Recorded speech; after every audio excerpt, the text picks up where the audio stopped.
Good evening, race fans, and welcome to round number 4 of the Sim Racers Edge Alpha Series presented to you by Ecency.com. We are here today for the Outdoor Cast Iron Cooking 175 here at Iowa Speedway, just under a mile-long track here today, 175 laps to be completed here at Iowa. And from what I've been told already and from what we've already seen just a little bit in practice just a moment ago, drivers definitely going to be struggling on this track given that pit entry is a little bit tricky. You have to come into it very easy in out of 3 and into 4, as it's going to, if you're coming out of 4 a little bit too quick, you're going to miss that exit, or worse, you're going to end up colliding with another driver. But as drivers get themselves started for their first qualifying of the day, or rather for their qualifying of the day, we're going to go ahead and take a look at some of our drivers making their way around the track with Brett Beasley. Going to be our first driver that we're going to be taking a look at here in the 69 machine as he rips his way around the track, gets sideways right there, right out of turn 4. Like I said, folks, this is going to be a rather interesting race for every single driver here today. This has proven, at least from what I've seen up here in the booth, that this is going to be quite challenging for a lot of these drivers here, regardless of skill. And given that once qualifying has wrapped up here, we are going to see the sun go down here on the track at Iowa. And that's going to, in turn, cause the temperatures of the track to go down. And these are going to drive a lot differently from practice into the first green flag lap of the race. So these guys have a lot stacked up against him here tonight, and hopefully we'll see some great racing and hopefully see someone come out on top without too much hassle. Now, given that we are doing 175 laps here today, there's going to be a few different fuel stops that we're going to be making, roughly about 3, I would have to imagine. Depending on how many cautions that we see come out throughout the night, we will have to see how this progresses, given the difficulty that this track definitely seems to possess here for these drivers.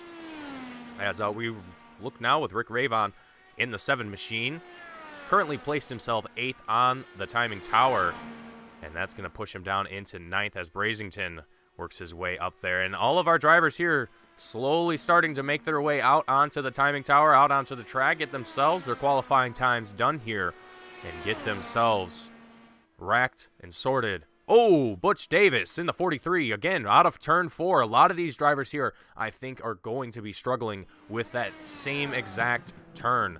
And you even see here Jeffrey Ralla doing exactly what we want to see here, going into pit entry very early, when either right before turn 3 or right as you're going into 3. You want to make sure that you're getting down as low as possible, very quickly slowing down, and making sure that you're getting into pit road safely as well as not too quickly. You don't want to catch a speeding penalty. That would not be ideal, as Chad Simpson in the 42 going to be completing his second timed lap here as he works his way out of 3 into 4, back out onto the front stretch here. Almost looks like he was going to get it sideways. The 42, Chad Simpson, able to place himself 3rd on the timing tower for our overall qualifying. And with just a minute left here in qualifying, these drivers not going to have a whole lot of time left to put down their laps if they haven't yet already. Nate Siefker in the number 2 machine, very, very close to time of Chad Simpson, as well as Chris Simard in the 77, just below them. But that looks to be all of our drivers that have made it out onto track here today. Yari Brapatcher in the 89 machine here, going to be completing his second and final timed lap as he sends it sideways here out of 4. Folks, I said it here multiple times already, this turn 4 exit is going to be absolutely mean to all of these drivers here today, and I think that once we see the green flag fly, and given how the track is going to cool off here quite significantly once that sun does set, it's going to be an interesting race here, folks. I'm not exactly certain how it's going to unfold for the night, but as qualifying has now wrapped up, we are going to go ahead and get into our starting grid for the outdoor cast iron cooking 175. And actually, we are going to have a quick warm-up here for our drivers. I seem to always forget that we have a warm-up right after qualifying. So, we have a few minutes here to let drivers get themselves sorted out, ready to rock and roll. We're going to take a quick commercial break, let drivers get themselves ready to go for the start of the race. We will be right back. Stay tuned for more iRacing here on Team Goon Squad. We will be right back, folks. I recently joined Ecency and discovered the Need for Speed community. It's the perfect place for me to share my simulation driving experience with people all around the world. Thanks in no small part to all the support from Ecency, Sim Racers Edge is able to stream our races live each week for all our fans. I invite you to join Ecency today to follow Sim Racers Edge all season long.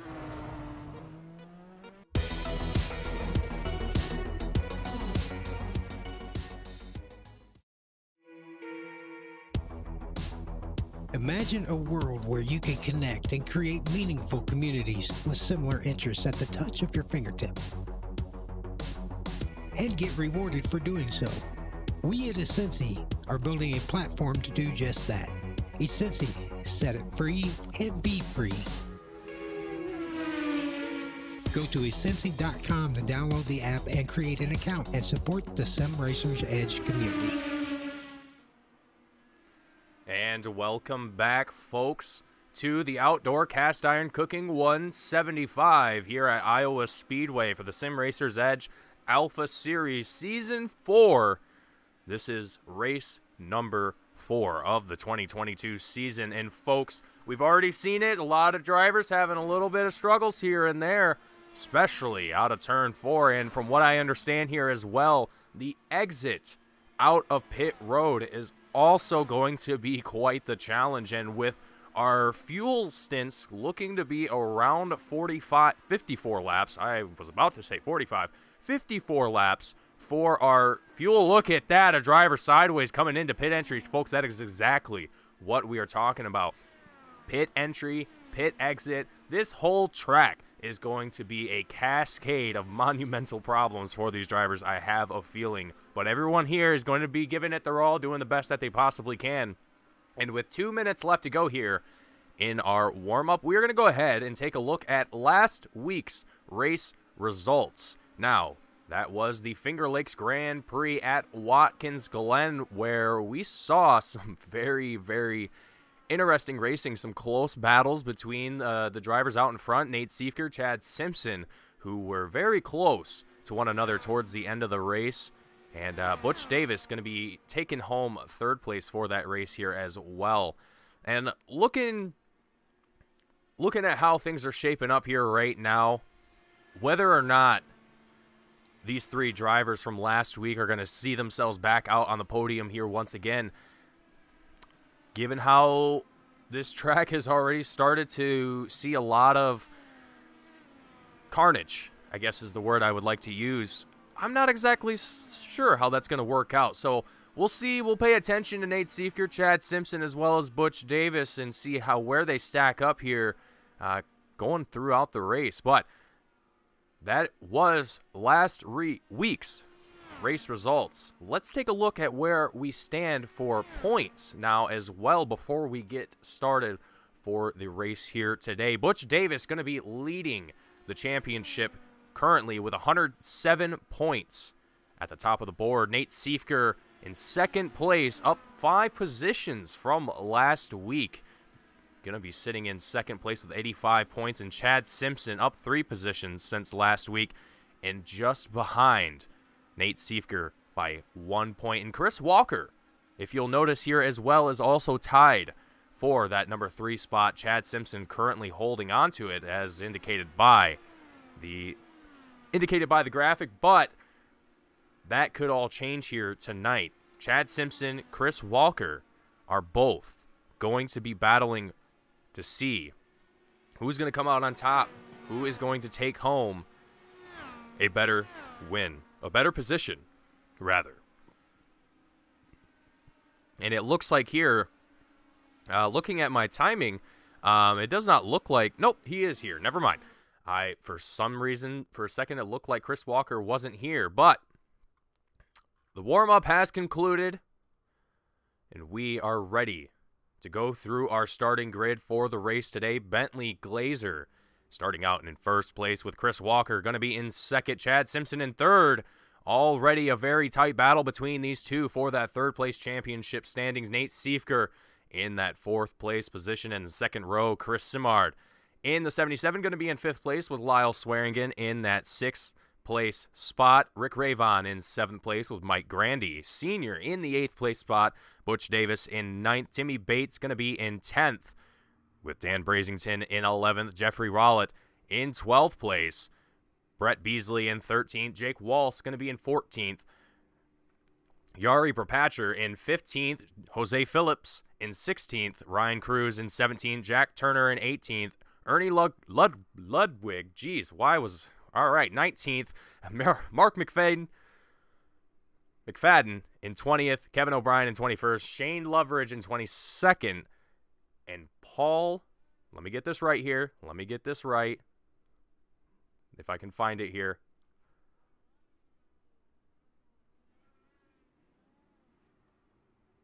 Paul Crumry. All right, that one's going to take me a little bit to get used to here, but that is our grid for the race here today. As drivers are going to get themselves lined up behind the pace car and ready to kick off the first lap green flag run here at Iowa Speedway for the outdoor cast iron cooking 175 here for the Sim Racers Edge Alpha Series, presented by ecency.com, as we patiently await the pace car to duck down into pit road next time around. Bentley Glazer, Chris Walker starting out here in the front row. Roll it. Melinda correcting me in the chat. Thank you. I will get it down eventually.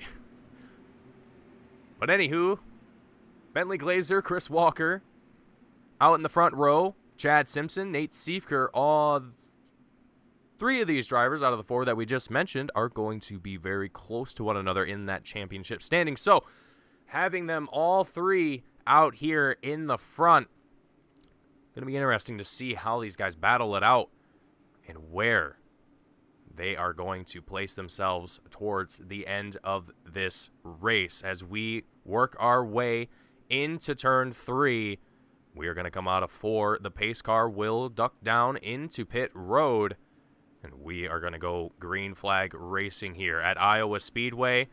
And there you see the pace car ducking down as drivers patiently wait for that green flag to fly. Chris Walker in the 23 going to be on the outside of Bentley Glazer, taking it into turn 1. Everyone, oh, look at that. That low line looking mighty, mighty spicy. As they work their way down the backstretch, we can already see some battles forming here. Chad Simpson in the 42 in 5th place right now, coming out of 4. Oh, man, I'm surprised no one collected themselves right out the gate out in these cold tires that everyone, I'm sure, is fighting right at the start of this race. But looking back here, Timmy Bates in the 21 machine gonna be on the inside of Yari Prapatcher, taking it out of 4 here once again.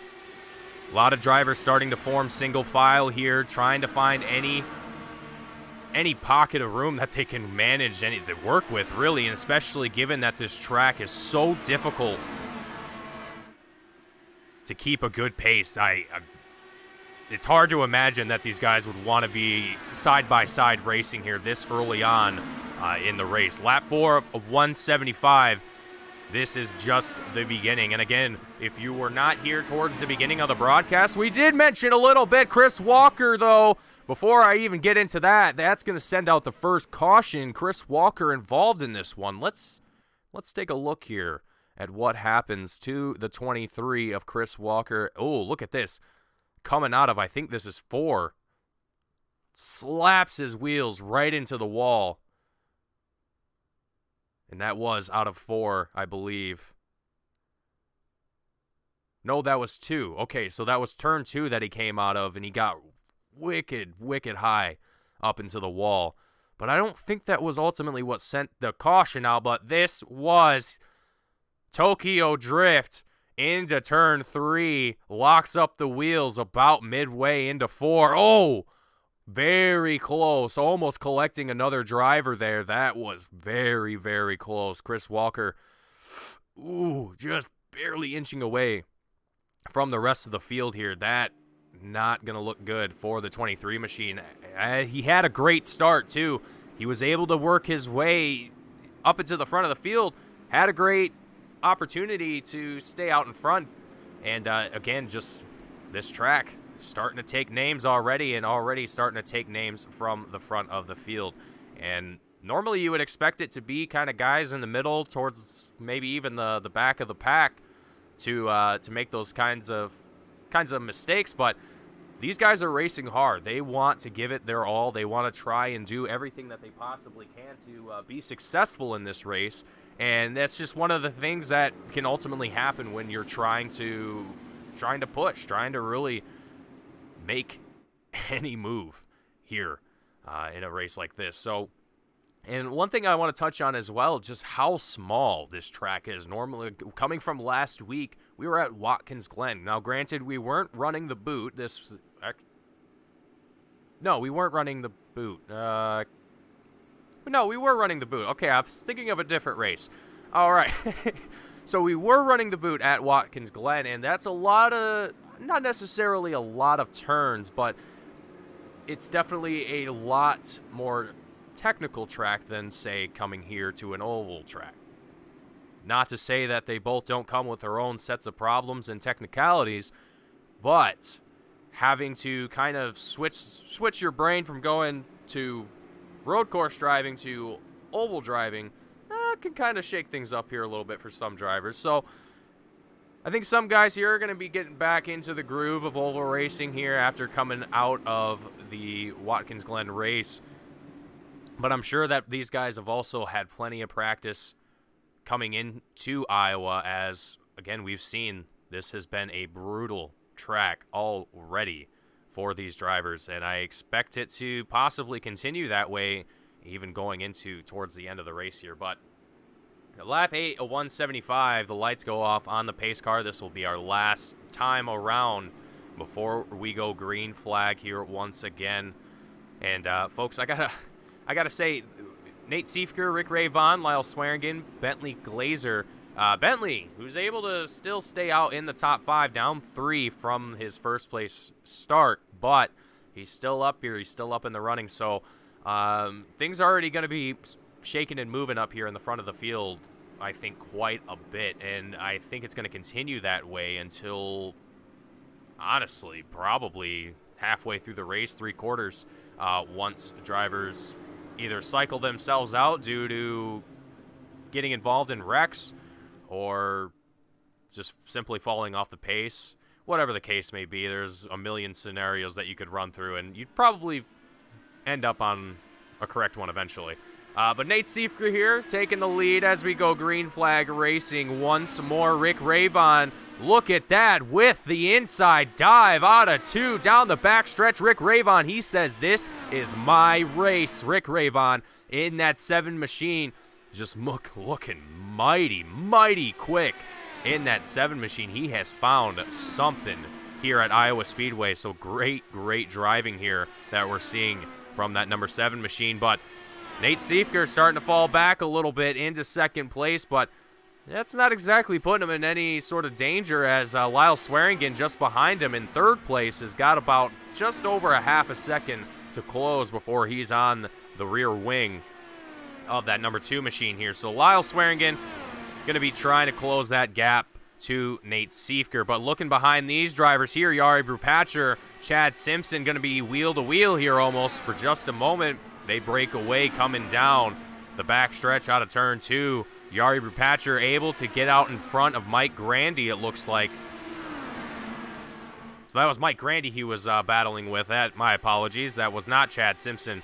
But still, look at that. Mike Grandy down. No, that is Chad Simpson. Okay, all right. I'm getting myself all confused up here. The 42, Chad Simpson, these guys both going wheel-to-wheel for, looks like a couple turns there. Chad ultimately going to be falling back here just a little bit, but looks like he's going to get himself set up for another attempt at make an overtake here. And look at, I want to mention here, look at how these guys are sliding all around this track. Especially coming into 3 or turn 1, these guys are absolutely giving it their all, trying to push it as fast as they can into these turns without sending it sideways, and that is definitely something easier said than done. It is not something that is easily done here. So, as we're going to take a ride on board here with Butch Davis for just a moment and just kind of get an idea of what it's like in that number 43 machine, as he follows behind Chris Simard in the 77. Look at that. Taking that low line into 3 out of 4. Going to be almost wheel-to-wheel with that 77. Chris Simard able to keep it out just enough in front. Is Butch Davis going to be able to work something out here and be able to get out in front? I'm not exactly certain. It seems like he's slowly trying to chip away that gap, trying to find possibly even a line that's going to work for him, maybe a little bit faster.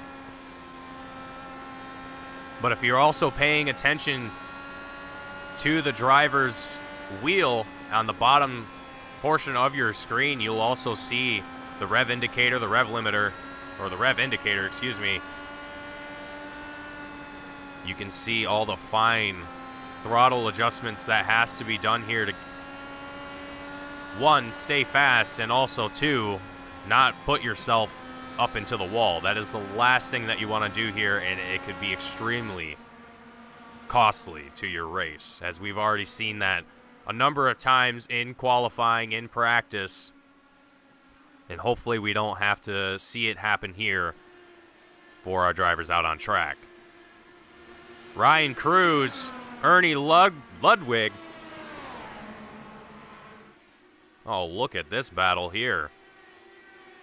The 55, Jack Turner, going to be on the outside of Ernie Ludwig for just a moment. Ernie falling back in pace just a little bit, taking that low line. It almost seems like, looking at how drivers are working their way around the track and seeing all the different variations that drivers are using, it definitely seems like this middle to high line seems to work a little bit better for maintaining your pace.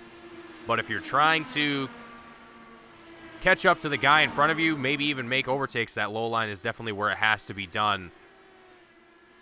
As we're still looking here with Ernie Ludwig, as he starts to get behind the 99 of Ryan Cruz, it looks like.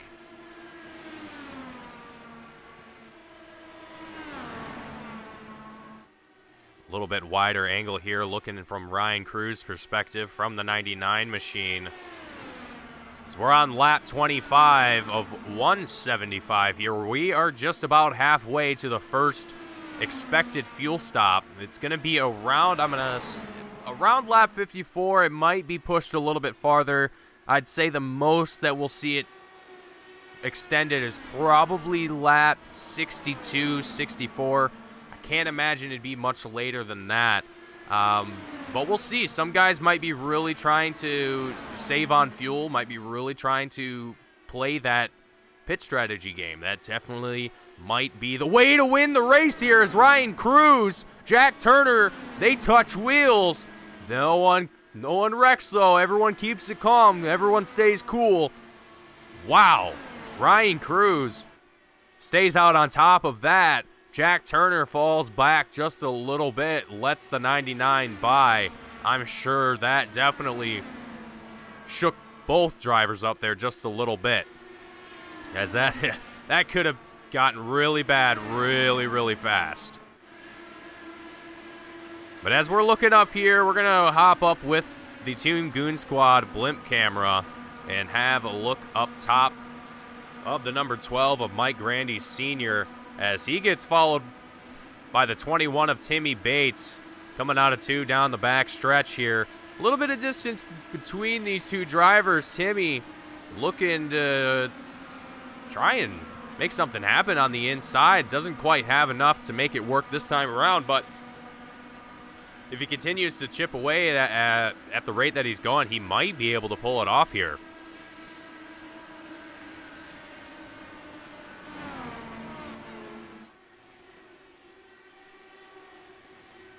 And so now that a lot of drivers here are starting to get fairly settled out, looking at your track map down on the bottom right-hand side of your screen, you can kind of see where all the drivers are and how they're kind of placing here. Look at this. Right in front, Ryan Cruz, Jack Turner, wheel to wheel, almost touch. If they didn't, I didn't catch it on my end, but look at these guys. These guys almost trying to go for a three-car fight here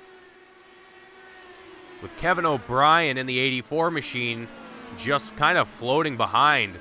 But Kevin O'Brien, he's not exactly gonna just let them continue on here as he takes over the 99 of Ryan Cruz for that 19th place position.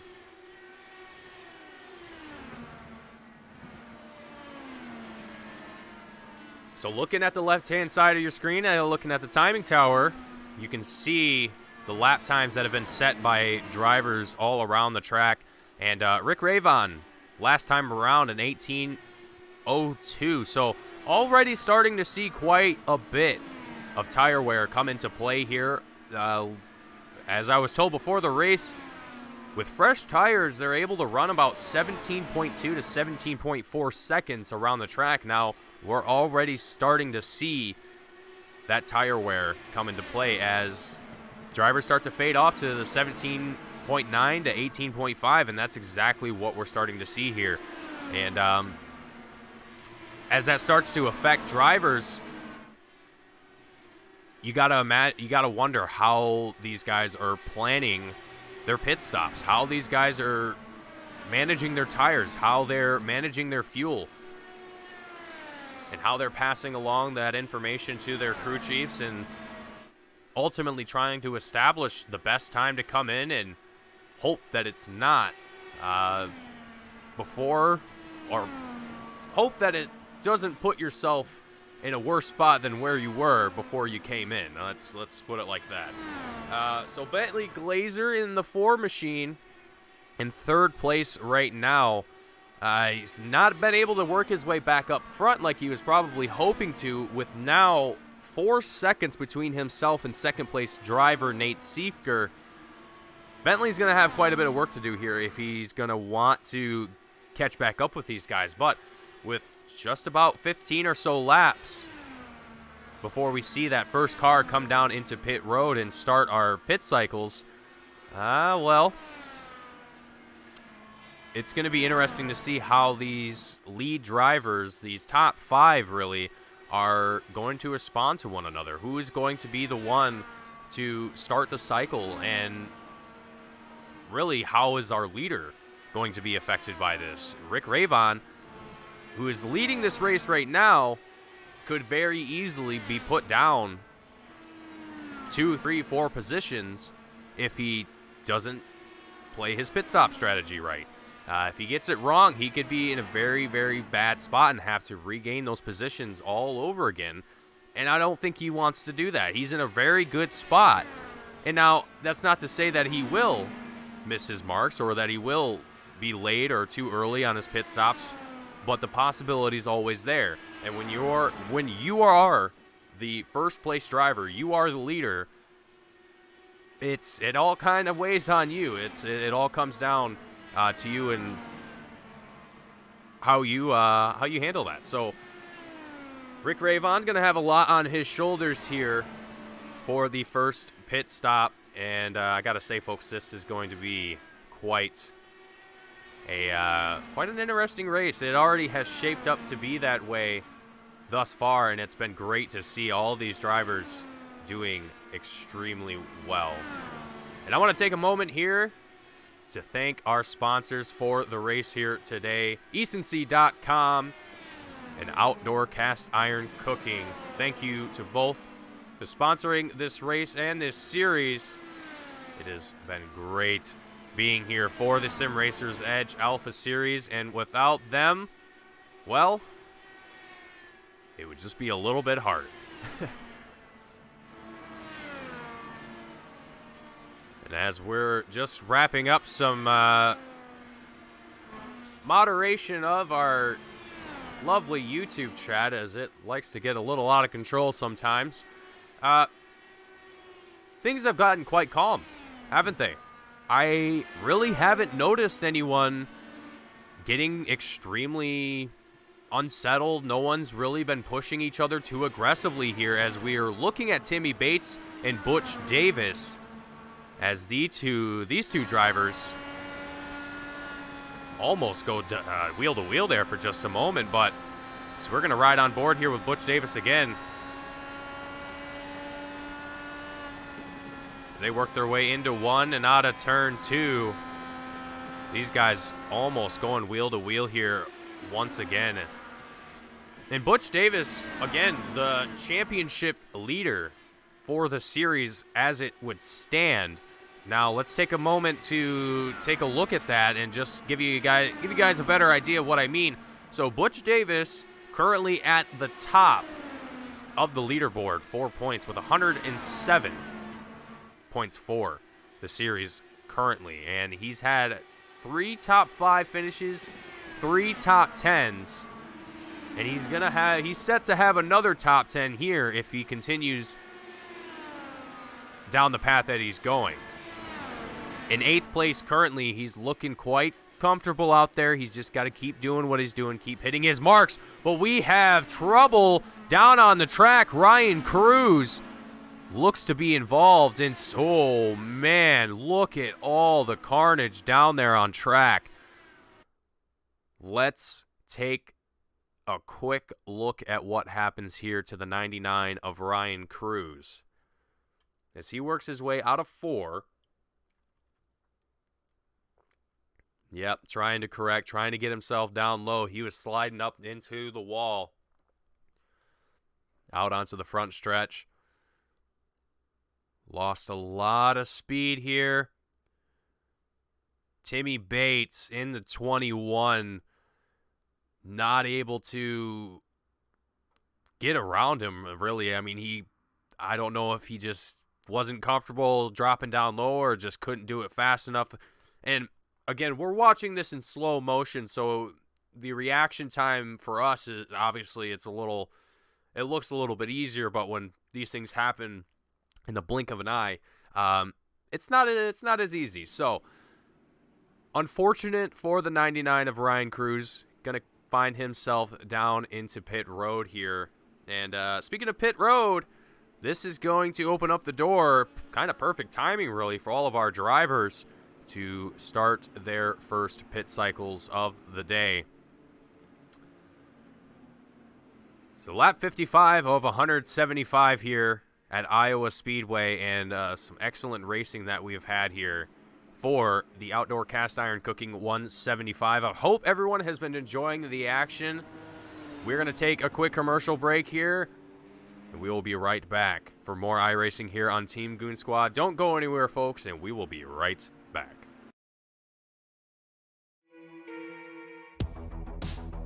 Imagine a world where you can connect and create meaningful communities with similar interests at the touch of your fingertip. And get rewarded for doing so. We at Essency are building a platform to do just that. Essency, set it free and be free. Go to Essency.com to download the app and create an account and support the Sim Racers Edge community. I recently joined Ecency and discovered the need for speed community. It's the perfect place for me to share my simulation driving experience with people all around the world. Thanks in no small part to all the support from Ecency, Sim Racers Edge is able to stream our races live each week for all our fans. I invite you to join Ecency today to follow Sim Racers Edge all season long.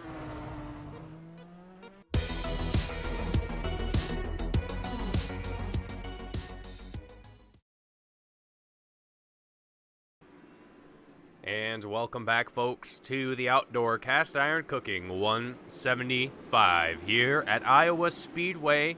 We're here with the Sim Racers Edge for the Alpha Series, presented by Ecency.com.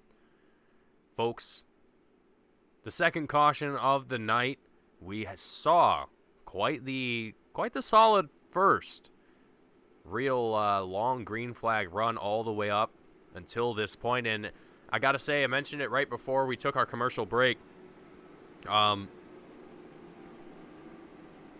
Excuse me. It kind of came out at the perfect time. This was pretty much the lap where we were expecting drivers to come down into pit road anyway. So I think for the field, it let drivers have an opportunity to make it down pit road under yellow flag conditions. No one really going to be at risk of coming down too fast or sliding up into the wall. Is it going to be stressful for our drivers out in the lead, Rick Ravon especially in the 7? Well, I don't exactly think so. Rick Ravon, we saw last time around, the last restart that we had, Rick was actually able to work his way out into first extremely quickly. It looked like he was a bullet on track. So I'm going to be expecting that 7 machine to kind of take away the lead here once again once Pace Car comes back down into pit road. And he might possibly be able to stay out in front here, and hopefully we'll have excuse me, another green flag run here like we did just a moment ago. As that was a solid, I want to say, 40 or so laps, 45, a little bit more than that actually, for that green flag run. And we had a really good opportunity to see how all these drivers handle this track, how the tire wear starts to affect drivers over time. And we're going to go green flag racing here once again. Drivers crossing the line. Rick Ravon going to be out in front here, taking it into 1, trying to do the same thing that he did before. Get away from this field as quickly as possible. Build up that gap. And it might play out in his favor. But Nate Siefker in that 2 machine, looking down on the inside into 3 out of 4. Doesn't quite make it work that time around. And coming out of 2 now down the backstretch, he's still chasing behind the tail of that 7 machine, but Nate Siefker still giving it all he's got here as they work their way out of 4 again and across the checkered line. Gonna check in with our driver kind of towards the middle of the top 10, Butch Davis in the 43, taking 6th place currently. Slowly but surely working his way up this field, trying to get up into the front of the pack. Rick Ravon, though, has trouble. He goes sideways. The next caution flies. Oh, no. Folks, what happened here? So we're looking at Jari Brupatcher, excuse me, in the 89 machine. I don't exactly think this is where the carnage started.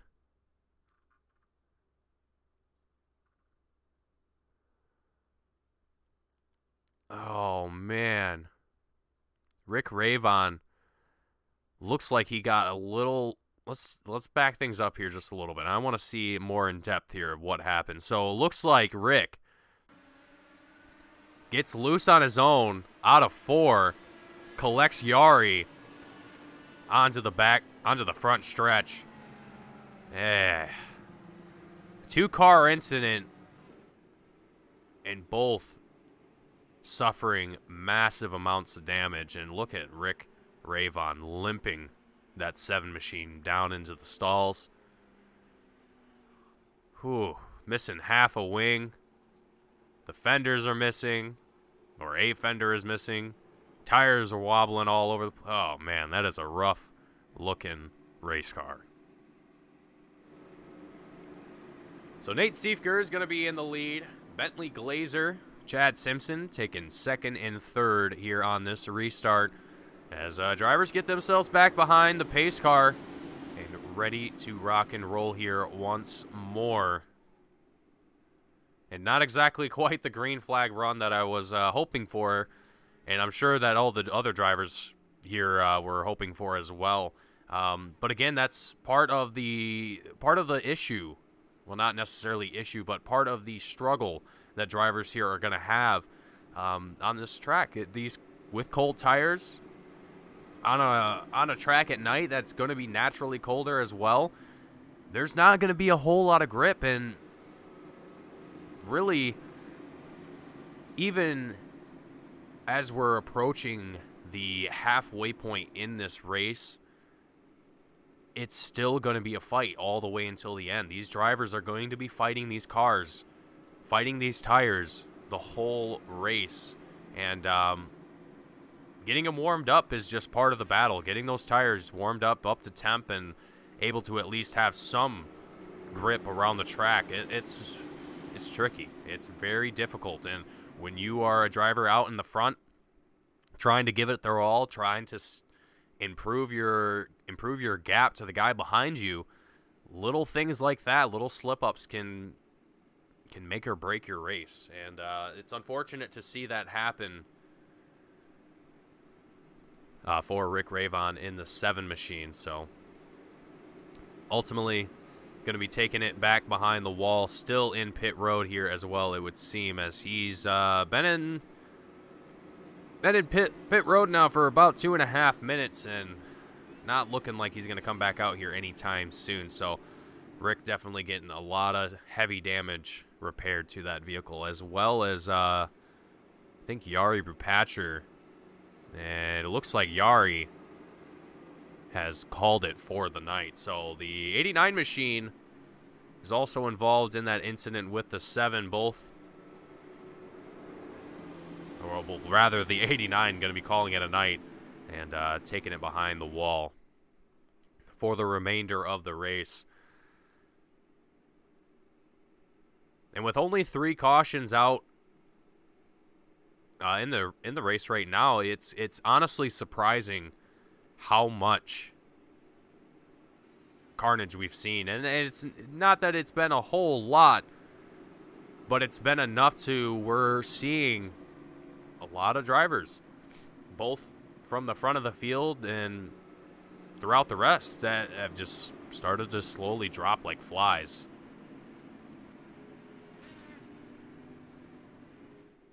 But as we work our way down the back stretch, we're going to come into 3 and out of turn 4. The pace car is going to come back down into pit road.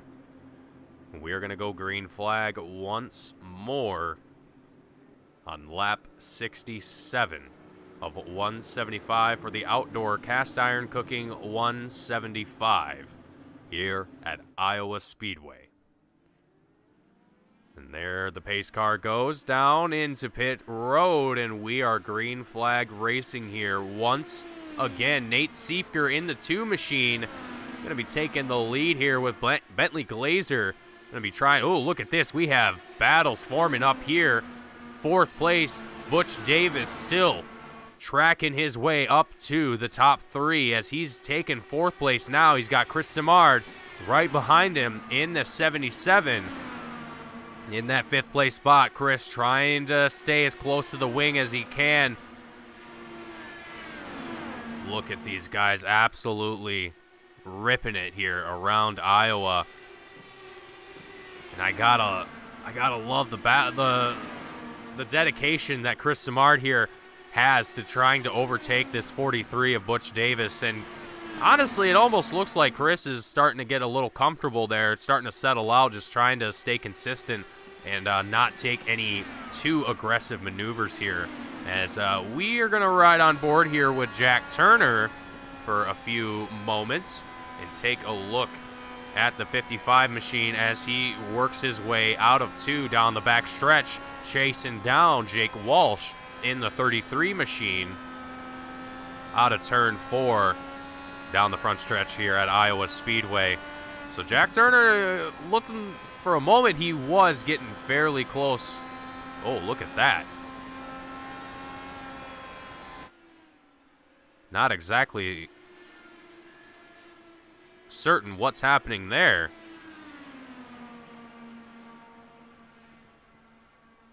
Jake Walsh in the 33 losing a lot of speed there. Not exactly sure what happened. It looked like he had a lot of good momentum there and now fell back quite hard. 15th that he's in right now.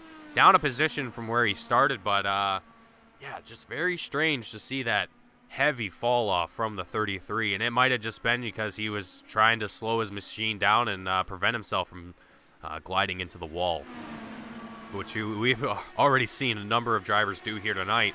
And these cars aren't exactly the most durable in the world. They're not like your GT cars where, you know, they can take a couple smacks to the wall, or your ARCAs or your NASCARs. The list goes on, but anywho, the point being, these cars definitely do not like being put into the wall, and probably won't drive after doing so. So, a lot of these guys here getting cursed by that, definitely having some struggles here at Iowa Speedway, and I think that was to be expected. I'm sure that once we get into our post-race interviews at the end of the race, and I'm sure we'll definitely hear from at least one of our drivers that this was a tricky track, and definitely one that I'm sure everyone will be glad to be done with once it is said and done. But look at Chris Simard. He's still on the chase of the 43 of Butch Davis, still trying to close in that 43 machine as best as he possibly can. Still got a little bit of work to do left for that 77 machine, though. Let's take a look here as well at our track map once again.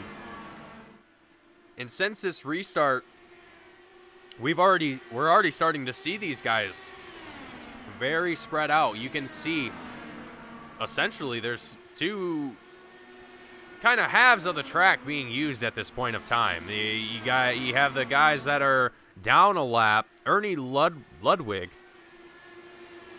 in 11th place right now.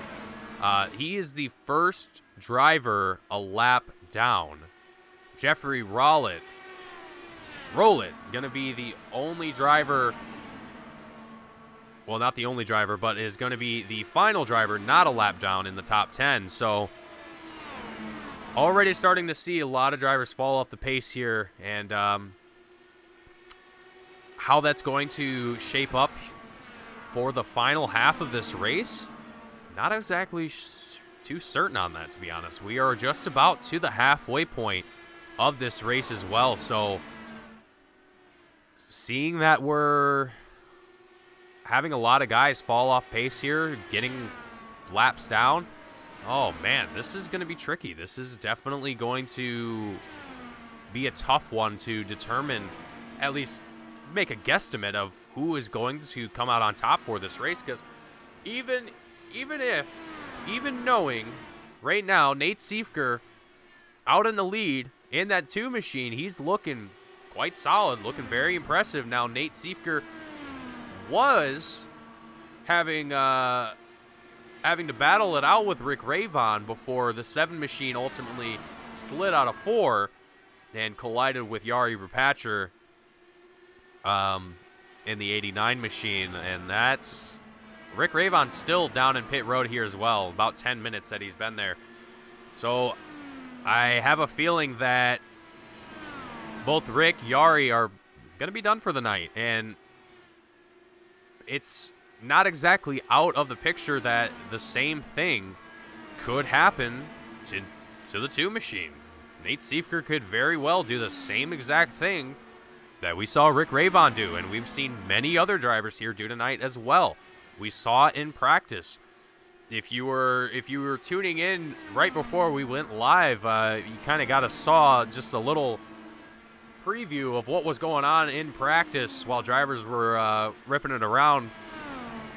And we saw a number of drivers collect themselves into the wall out of 4.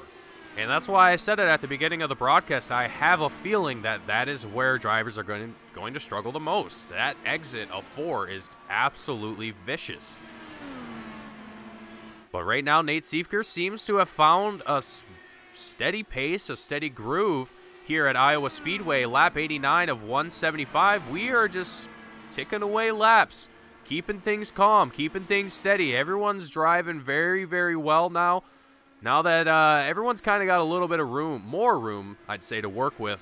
There's not a whole lot of real opportunities for drivers to make a big wreck happen, so to speak. There's still obviously chances for 2-car, 1-car crashes, maybe even 3, depending on where we are in the track, but it definitely allows drivers to have a little bit more room to wiggle around the track and ultimately just not feel like they're being scrunched up here at Iowa. So, and that's not even to say that we had that many drivers to begin with. We had 22 at the start of the race, and we are down to, it looks like 16 currently on track.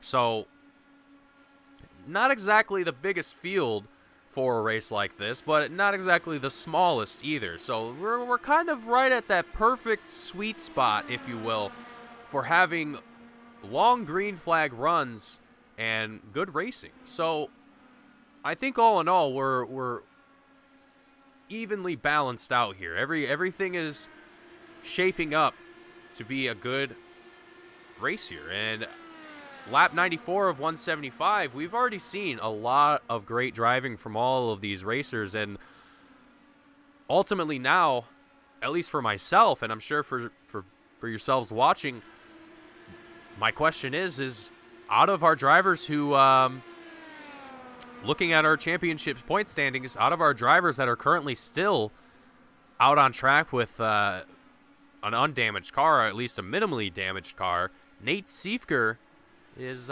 he's looking to possibly take home this win and maybe even get himself up into that first place spot for the championship standings. He is very, very close to doing so. Now, if we take a second here to go back at last week's race results, looking at Nate Siefker, you can see at the top, 38 points was given to the first place driver. So, and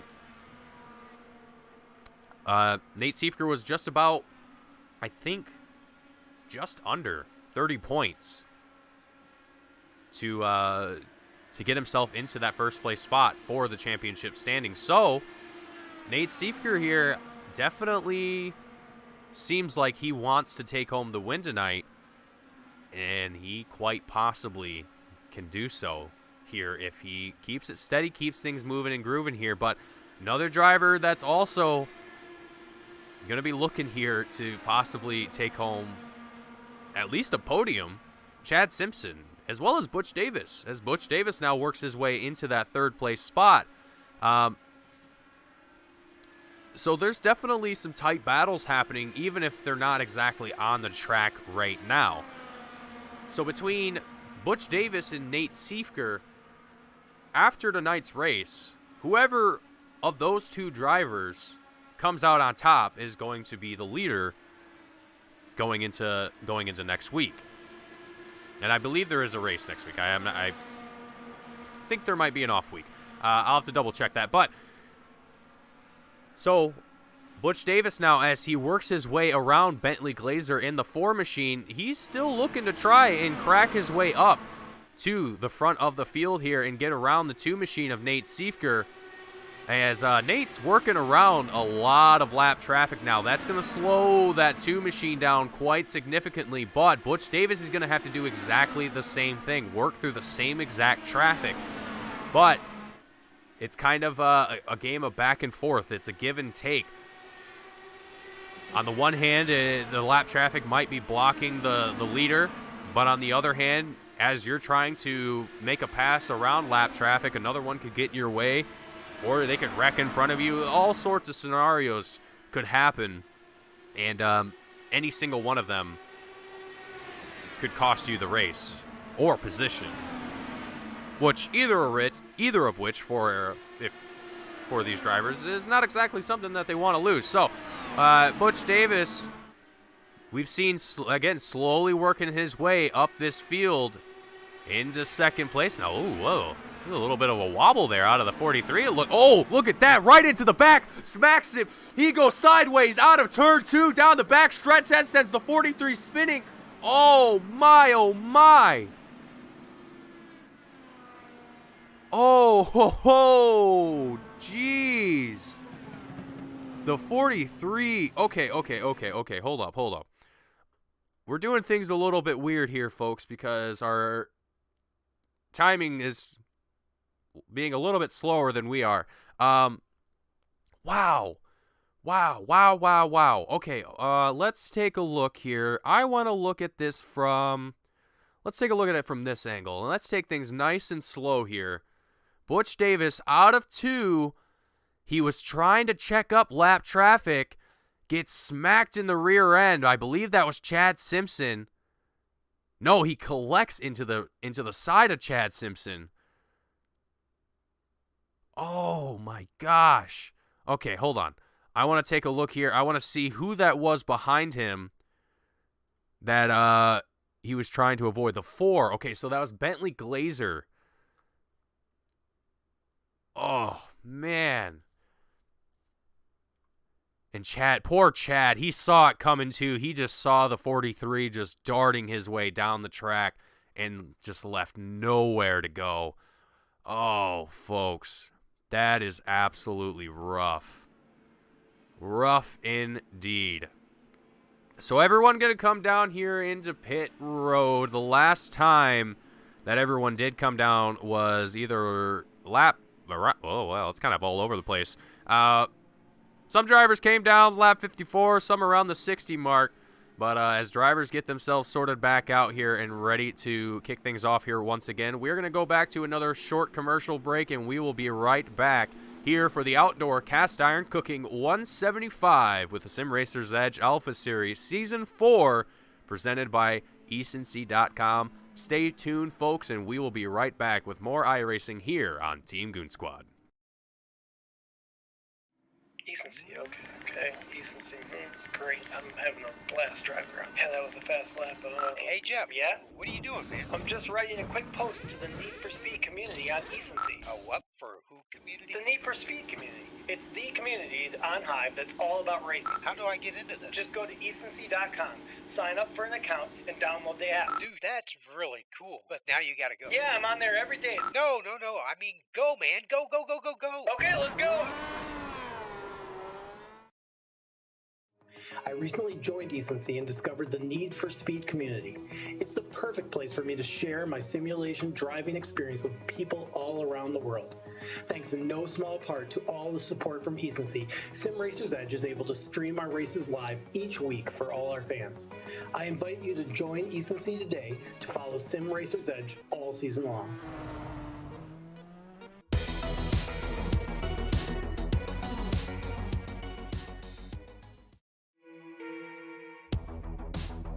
Imagine a world where you can connect and create meaningful communities with similar interests at the touch of your fingertip. And get rewarded for doing so. We at Essency are building a platform to do just that. Essency, set it free and be free.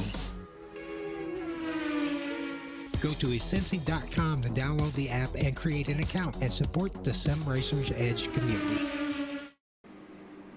Good evening, race fans, and welcome back to the Outdoor Cast Iron Cooking 175 here at Iowa Speedway for the Sim Racer's Edge Alpha Series presented by eSync.com. We are back here in the action.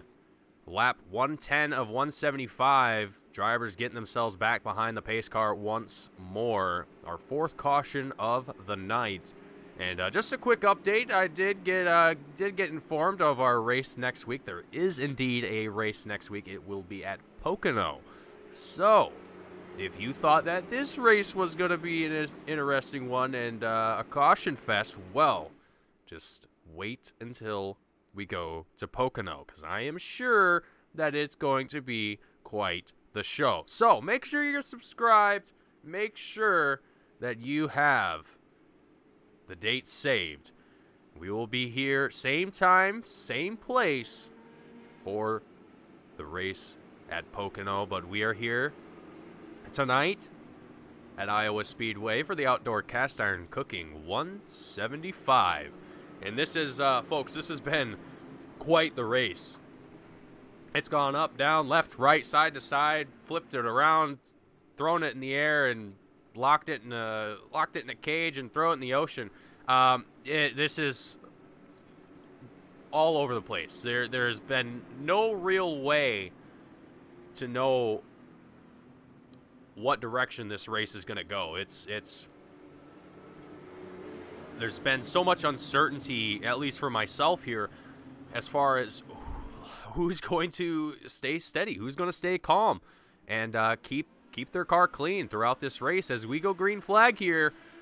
Lap 112 of 175. We are getting closer and closer to wrapping up this race here, but Nate Siefker taking the lead here for the race once again, and now that Butch Davis has been kind of put out of, well, really ultimately been put very much out of the picture here, as Davis is going to be down a lap, and it's going to be quite the challenge to regain that for Butch Davis. So Nate Siefker, as we were talking about just a little bit ago, Nate is very, very close in points to the 43 of Butch Davis. So after tonight, if Nate Siefker is able to hold on to his lead here and take home the win, he will also be the championship leader going into next week at Pocono.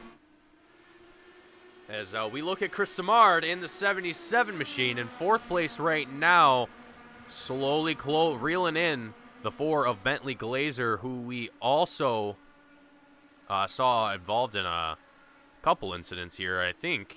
A couple or maybe one. I think it might have been just the one. And I do believe drivers are given a 1 fast repair for the race, if I'm not mistaken. So that does give some drivers an opportunity to get themselves back onto track quickly. But again, you only have that 1, and once you use it, if you crash again, if you mess up again, that's it. You are done. If you're stuck in pit road for 5-10 minutes due to repairs, that's pretty much your race right there. Ultimately, you can stay out and continue on to race, but ultimately you're just going to be taking up space on the track and just ripping laps at that point. But a lot of drivers here making the decision to take it behind the wall and call it, just simply because it's been just an absolutely grueling race for a lot of our drivers here. As Bentley Glazer still trying to hold off the 77 of Chris Simard as they work their way out of 4. Chris Simard absolutely, it looked like he was going to try and make a dive there possibly, but he backed off. Maybe not even backed off, but just trying to keep himself steady and not overspeed himself into the wall. As we ride on board here with Chris Simard in the 77, lap 121 of 175, and there is no fast repair, as I am being informed. So the drivers do not have that option, and for some reason, I don't know why I thought they did, but they're...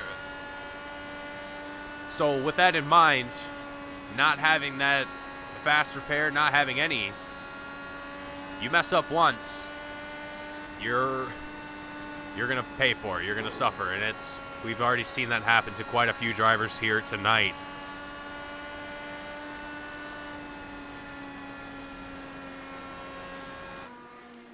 So we were just kind of watching there with Bentley Glazer and Chris Simard as they kind of follow each other around for third place position We're going to watch Dan Brazington here for just a moment in that 7th place spot. And I'd like to mention here again, drivers. We can see just how spread out they've gotten. And it looks like Butch Davis here. Oh, that's not Butch Davis, excuse me. We were looking at Jeffrey Rowlett. But looking at Butch Davis here in the 43, he's in that 10th place spot, and again, he's down a lap. And in order to be able to remedy that and be able to get himself unlapped is, oh man, really, he really has to rely on kind of the front of the field wrecking or playing pit strategy to his favor. And that's going to be a tough one to do. Not an easy thing to unlap yourself and also come out on top of the guys who are on the lead lap. So definitely the odds are stacked against Butch Davis here as he continues to work his way around Iowa Speedway. And with about 10, almost 11 seconds between himself and Jeffrey Rowlett, that's, oh man, that's a tall order. Definitely a tall order to fill. But we'll see if he's going to be able to make something happen towards the end of this race. There's still plenty of racing left. Lap 130 of 175. So 45 laps left to go here at Iowa Speedway. So we look here with Bentley Glazer and Lyle Swearingen and Chris Simard, who are now, all three of these drivers, very, very, very close to one another. Let's take a couple laps on board here with Chris Simard in the 77.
And I just realized I have been talking to myself this whole time, and you guys couldn't hear a single word of what I was saying.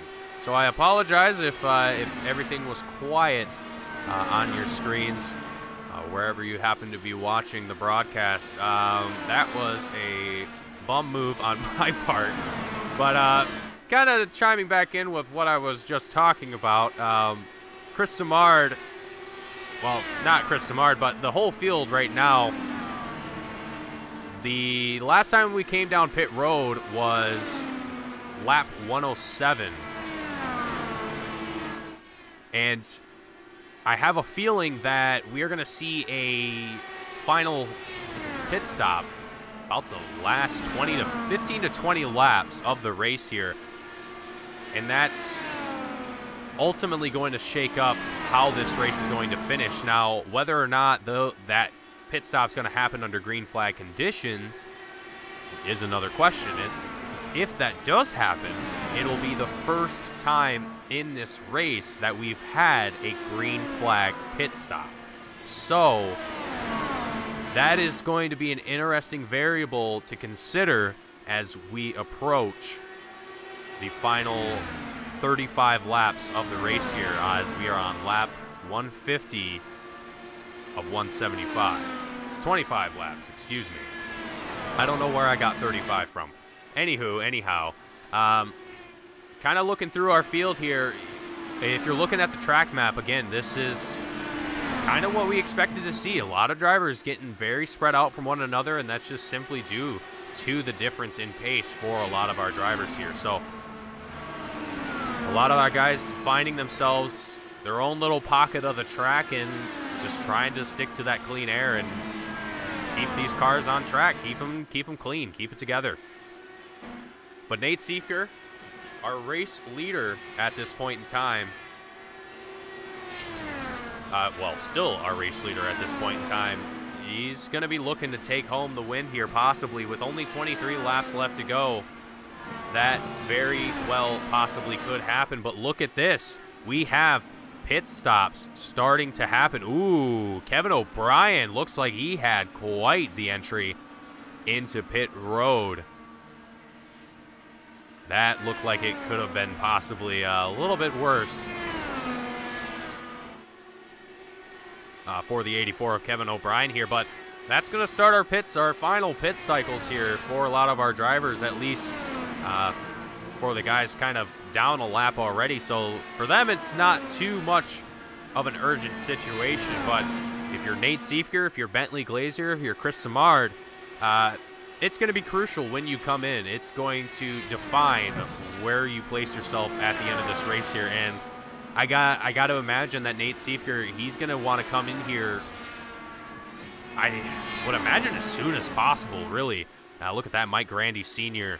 coming down here into pit road. Nice and safe as well. Very, very good work from the 12 of Mike Grandy. Jack Turner in the 55 that we're looking. Oh, look at that. Looks like Dan Brazington also coming down here into pit road. Nate Siefker, here he goes. He's coming down into pit road. Very good entry from the 2 machine of Nate Siefker.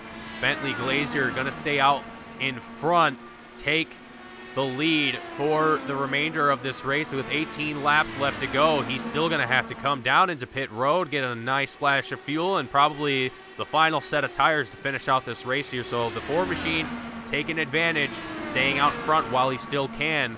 And Nate Siefker going to be dropped all the way down into 8th place as he works his way back out onto the track. Bentley Glazier, look at that, gets wicked loose, but keeps it together as he comes down into pit road now. Chris Simard now going to be taking the lead here with Lyle Swearingen in 2nd place and Brett Beasley in 3rd. Now, another driver here that we want to mention for just a moment now, Butch Davis, he has actually managed to unlap himself. He is in 8th place right now, and given that we're having finally a green flag pit stop, this might play in the favor of the 43 of Butch Davis. He might be able to make this work for him if he plays it right. But we have drivers all over the place coming into pit road here. And right now, Nate Siefker is the only driver in 7th place right now, but he, out of the drivers ahead of him, he is on the freshest set of tires and is ultimately going to be looking to probably take the lead here once again, once everyone else out in front of him decides to cycle through pit road. Now, 13 laps left to go here. This race is going to be heating up here very well. It's already heating up. This is going to be all over the place here, all the way until the end. 12 to go. Nate Siefker in that 6th place spot. Brett Beasley coming down into pit road now as well. That's going to hand off the lead to Lyle Swearingen. Jose Miguel, excuse me. Jose Vigora in the 48 machine, going to be in 2nd place with Jeffrey Rowlett in that 3rd place spot. Now Butch Davis here.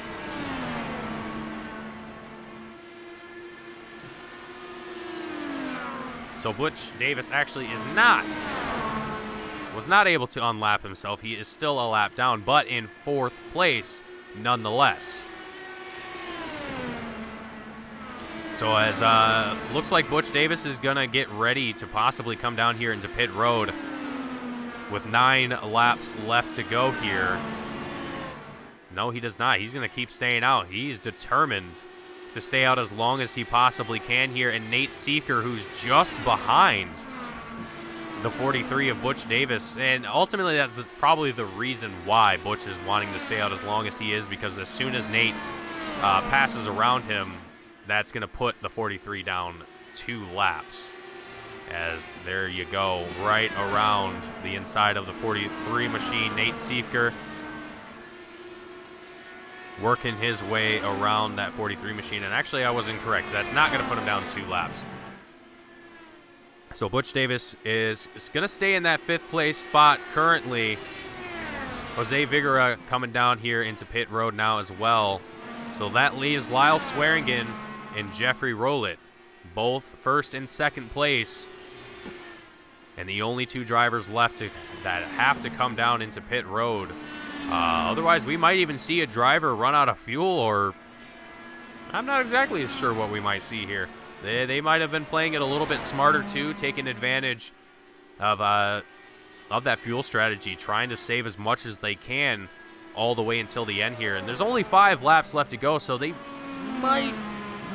just might be able to barely squeeze it by. But the last time that Lyle Swearingen was in, that was lap 107.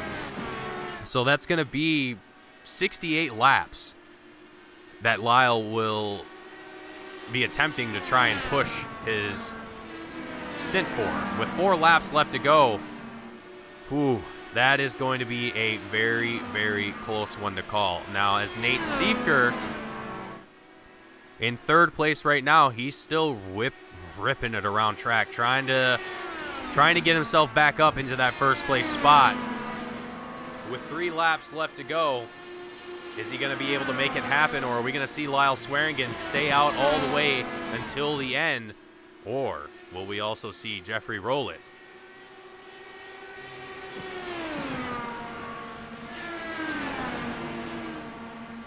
Hey, there we go. Jeffrey Rowlett coming down here into pit road. So Jeffrey, given that information, I gotta be imagining here that Lyle is very, very. There he goes. This has got to be it. No, he stays out. What on earth? Look at how unsteady that car looks too. Lyle Swearingen, he is trying his hardest to push this car all the way until the end. It's the final lap. Is he going to be able to make it work? That car definitely looks like it's not the fastest out on track right now. I'm sure he is feathering that throttle, trying to take it across the line. Lyle Swearingen takes it for the win for the outdoor cast iron cooking 175 on probably fumes in that 68 machine. Wow, what an impressive finish from this, an impressive and unexpected finish out of the 68 machine of Lyle Swearingen. Nate Siefker taking 2nd, and Bentley Glazer coming across the line for 3rd place. And that's going to conclude our race here today at Iowa Speedway. And we are going to go ahead and get ourselves ready to go for post-race interviews as drivers get themselves off track and into pit road. And Lyle Swearingen going to burn the place down with some celebratory burnouts on those. Oh, and we also have the 42, Chad Simpson, Chad Simpson. Give him a little bit of a bump. Butch Davis. Look at these guys. All just having a great time here. And we are also going to get our post-race results up here as well for you guys. And we're going to go ahead and get started with our post-race interviews. Starting with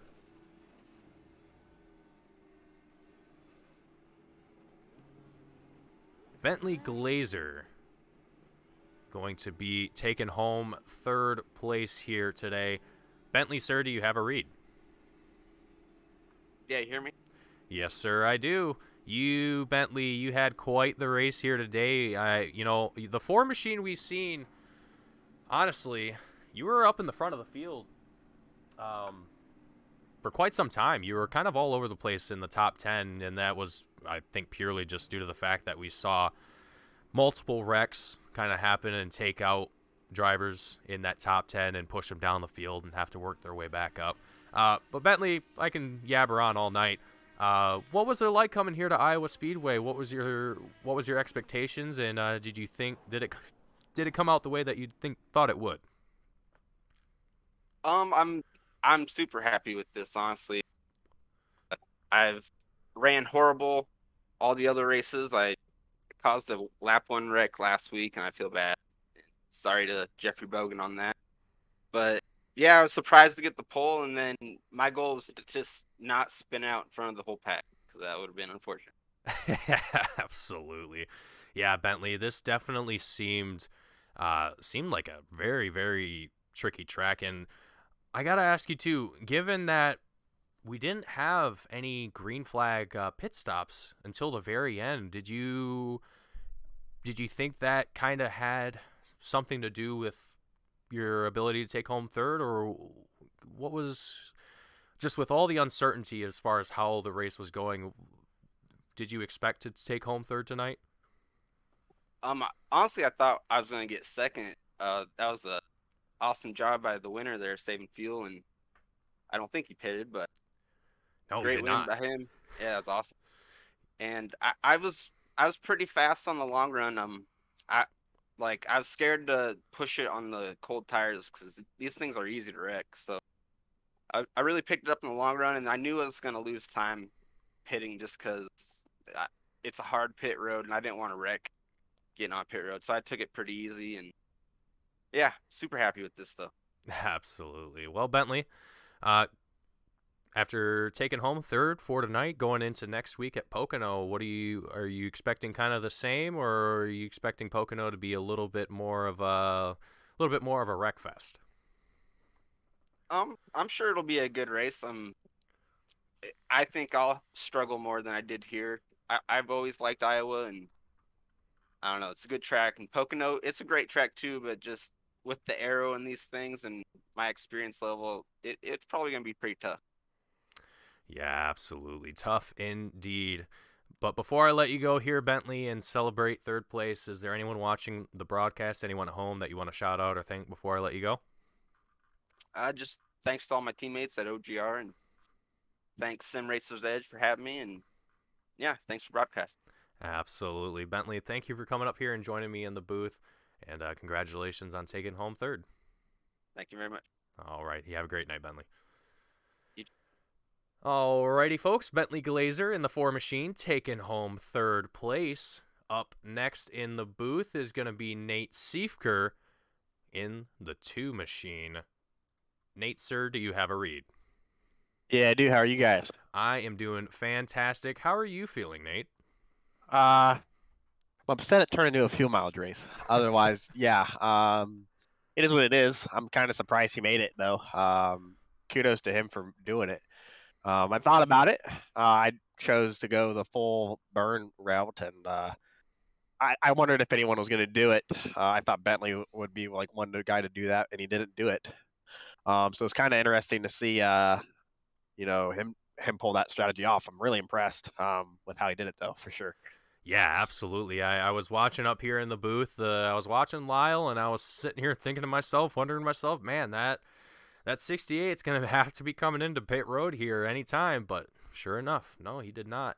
And Nate, you were looking to possibly take home the win for tonight's race. You were looking quite comfortable out there. What do you think ultimately led to taking home second tonight?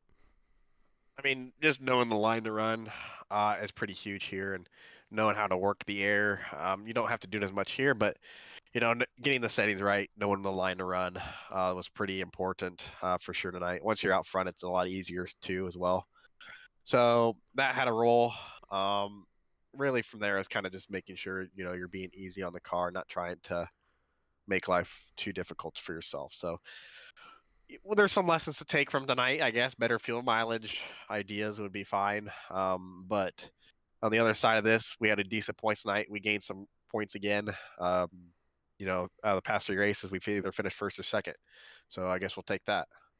Yeah, absolutely. It was a heck of a race, and Nate, I look forward to seeing you in the rest of the season. But before I let you go and before you celebrate tonight, is there anyone watching the broadcast, anyone at home that you want to shout out or thank before you head out? Yeah, I want to thank ecency.com and SimMotion for being on board with the league. It's great to have excellent partners in them on board with us supporting the league. I want to thank all my admin staff that we have here: Chris, Mikey, Butch, Dan. Do a great job of facilitating this as well. And then thank all my teammates at Voodoo, the great group of guys over there. And also thank my personal sponsor, Midwest Kidney Warriors, for being on board for all of my stuff. Absolutely. Well, thank you for coming up here and chatting with us in the booth, Nate. Congratulations on taking home second, and I look forward to seeing you next week at Pocono. Thanks, man. Appreciate it. Absolutely. Have a great night, Nate. All right. Nate Siefker out of the booth. And that's going to be our second place finisher for the night. And up next, Lyle Swearingen in the 68 taking home the win for the race. Lyle, sir, do you have a read? Yes, sir. Lyle, the man of the hour, coming out of nowhere and almost looking like he came across the line on fumes. Lyle, what sort of fuel strategy were you on? It definitely seemed to play in your favor, and if my math is right, it looks like you did 68 laps on that fuel run, so almost 12 laps, actually no, 14 laps more than what we were expecting most guys to do here tonight. What did you have going on in the 68 tonight, man? Yeah, she was definitely sputtering right at the line when I took the flag. I knew I wasn't as fast as some of those guys out there. Nate was just a rocket. And I myself I don't do good in dirty air. It's a real struggle for me to get around, just trying to learn the car and how to drive it in dirty air. So my best bet was to just ride behind the guys, try to keep the tires alive, hope for a good long run. Towards the end there, when fuel strategy was going to come into play, when the leader split, I just decided I'm just going to go map bait and just do what I could to see how far I can go. I really didn't think I was going to make it, but in the end, I made it, barely made it, just enough to take it. Yeah, absolutely, Lyle. That was I was on the edge of my seat watching you come across the line, Lyle. I was, it was 3 laps left to go, and I'm doing the math in my head. I'm like, oh man, he's got to be coming across the line on basically nothing for fuel, and you did it. You came across and you were able to take home the win in a very unexpected fashion. Now, given tonight's race and kind of all the ups and downs that we had here, what are your thoughts going into next week at Pocono? I'm learning every race. This is the first season I'm driving these IR-18 cars. Every race I just take it new. just run as much laps as I can in practice. Just try learn the car, learn the tracks. Just try to get better and overall. This track here was actually really fun. It felt really good when you're by yourself, and especially just hot lapping. If you can get it right, you feel like you're on a rail. Pocono should be really fun. We'll see what happens. Can't wait for it. Yeah, absolutely. I'm going to be looking forward to it as well. But Lyle, before I let you go and celebrate your win for tonight for the Outdoor Cast Iron Cooking 175, is there anyone watching the broadcast, anyone at home that you want to shout out or thank before you go? I'd like to thank Agency for sponsoring our race series here, and Outdoor Cast Iron Cooking, excuse me, and Sim Motion. FBR Motorsports just help teaching me how to drive these things. And yeah, I think that's about it. All right, Lyle, thank you so much for coming up here and chatting with us in the booth, and congratulations on taking home the win. That was an absolutely thrilling finish. Lyle, congratulations again, and have a great night. Appreciate it. Oops, I did not mean to cut him off there. That was my bad, Lyle. If you're watching the broadcast, that's my bad. Lyle taking home the win in the 68 for the Outdoor Cast Iron Cooking 175. My name is Mason Heimball with Team Goon Squad, bringing you tonight's action. I hope you all enjoyed. If you did, hit that like button and subscribe if you haven't already, to stay tuned with all the action that we have here on Team Goon Squad 7 days a week. Thank you all for tuning in and watching, and I will see you all next week at Pocono. Same time, same place.